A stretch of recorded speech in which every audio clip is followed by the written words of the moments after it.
We're in the shop today, and I don't know how many days I'll be in the shop. It's a little bit cold outside. My wife has informed me I need to go out and get a job, so I think I'll go back into the trades, construction or painting, something like that. But I wanted to make a note on what I've done so far. I've got all the switches and everything to fit perfectly. This my turn signals work perfect, as you can see here. This edge has been cut down right here.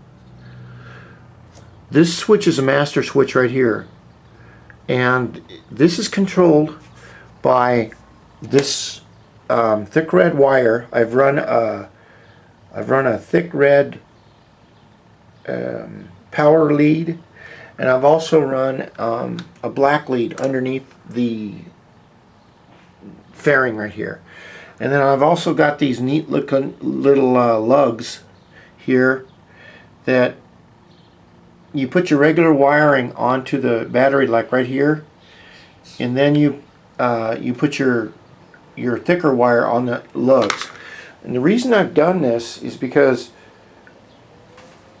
what I wanted to do was run the water pump off of this straight switch, a big switch, so that there wouldn't be any impediments.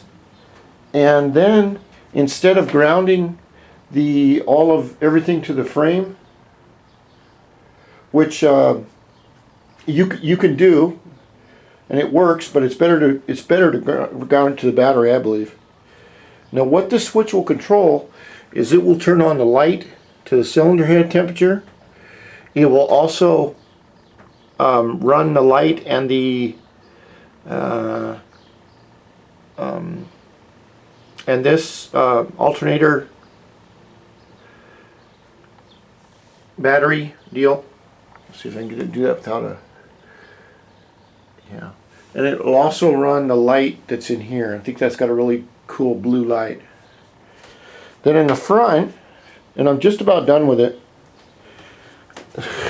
famous last words, what I've done is I've run my black wire, ground wire right here, and I've run all my grounding wires from all the switches and everything else. I've run all the grounding wire down into either this side or this side of this frame holder. I've only got to do that thing last. My water bottle, or my overflow bottle, will go right here, which is sitting right over there. And that has to be put in really carefully because it tends to rub. This is just a temporary screw. And then that'll be hooked up to the overflow right there. And then what I've decided to do, I came up with a brilliant idea. When I put the cover right here on the bike, the cover is really old, and so is this. This is probably 20 years old right here. I'm going to put Velcro on the top, right up here.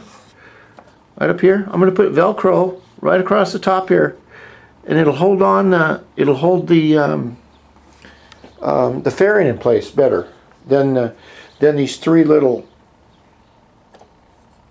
studs right there. The rest of it looks good so far, but I just won't know until I get it out on the road. And let me give you a little piece of advice about why you should keep your engine clean. Now, with this exhaust pipe, I didn't put it on really, really tight because I knew I was going to take it off, either change the tire or something. And as you can see, right down underneath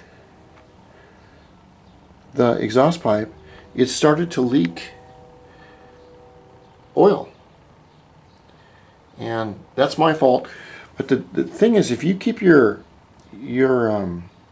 engine clean, if you have an oil leak or a problem, you're going to see it just like that, and you'll say to yourself, "Oh, okay, it's an exhaust leak."